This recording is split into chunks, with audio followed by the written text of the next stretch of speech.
As we have been covering all morning long, let's take a look at Vatican City right now, where crowds have gathered after the death of Pope Francis at the age of 88 early this morning in Rome after a long illness and a path-breaking papacy. And we want to go straight to Terry Moran for a look back at the life and legacy of Pope Francis.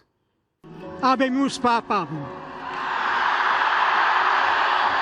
When this soft-spoken man emerged onto the balcony at St. Peter's with a humble bow to the faithful and praying the Our Father, Buonasera.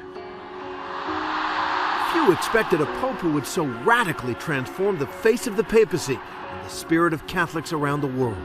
The first Latin American pope, Jorge Mario Bergoglio, he grew up in Buenos Aires, Argentina. The son of an Italian immigrant, despite an early setback as a teenager, an infection that claimed part of his lung, this was a young man full of life, with a passion for philosophy, wine, and dancing the tango.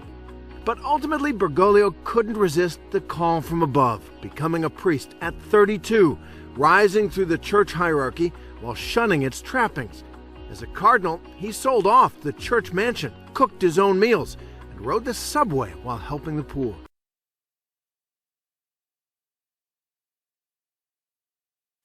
So it only seemed fitting that the new pope would take his name from St. Francis of Assisi, who dedicated his life to caring for the poor. Catholics now also had their first Jesuit pope, an order of priests devoted to service for the greater glory of God. That's all I needed to hear. First Jesuit pope.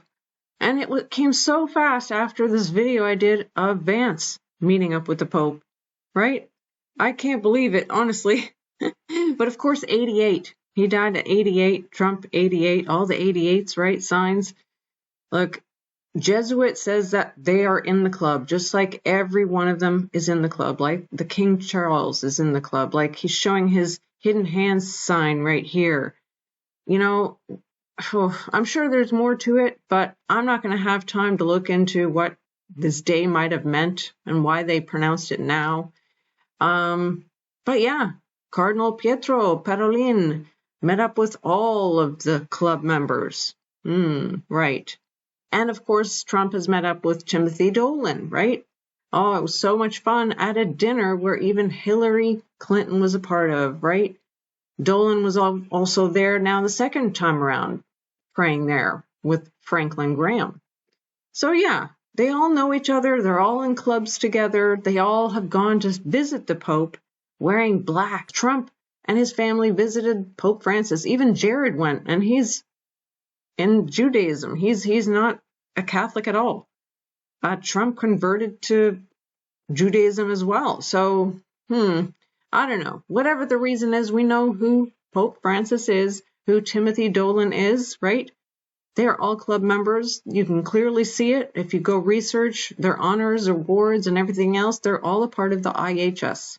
The Jesuits, secret societies, the Freemason, whatever you want to call it, Rotary, Lions, Elks, all these, they're all a part of the same club. And then when you see the pastors that have aligned themselves with Pope Francis, Kenneth Copeland, and then you see, how he has many around him as well. And not surprising, Johnson, but anyway, and how he has done so many odd things that already people should have been questioning, what is he doing? But then when he joined with the papacy, that was enough.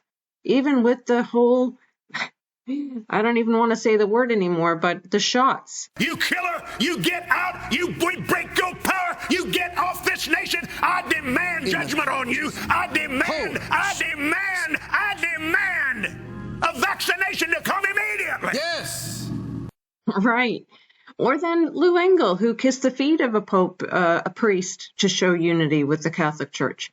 Look, whether you know them or not, whether you trust them or not, that's not the point. The point is that they are in these clubs just like Rick Joyner has sat alongside of Lance Wallnau and this grand master right here, Nicholas Papanicolaou. And they're all united and affiliated with each other. Jorge Parrott. Okay, there you go. I'm just pointing it out. Don't shoot the messenger. Just question everything and everyone. just like Rick Warren. I'm sure there's so many others, so many other pastors. I didn't have time to look into this, but it's wickedness. It is pure wickedness, just like the wickedness that stood behind Pope Francis coming out of the ground. And he said this was Jesus. Oh, no, that looks like Satan rising. But we know they want unity. They want a one world religion. That's what we're going towards, and that's what they're pushing for, right? Human fraternity, unity with the imam, and unity with all the religions. They built the 3 temples there. But time is short. I hope you really understand the times we're living in, because it's not over. No, it's just beginning. And you're able to see all of the deception that is going around the entire world, but also within the Christian realm. But research, look into things. Don't trust anyone, not even me. Look into the Oak Initiative and you'll see all the same names like I've mentioned in prior videos. And then you'll see and see exactly what I'm seeing. I've shared all the links below, all those other videos, so just please go and take a look. All right, just had to share that. That might be my last video for the week for everything that's going on. Unfortunately, they're all in the same clubs. Research them all and you'll see. My computer seems to be having problems, so I'm just going to leave it here for now. I think everyone on this channel already understands and has seen, and we've gone over these so many times that you guys already know the truth. So I'll just flash these pictures, test everything, trust God alone. It's all a big show. Don't trust anyone. Research everything. Trust in God alone. Do not live in fear. And we'll just keep watching and keep looking and waiting for Jesus' return. God bless you guys.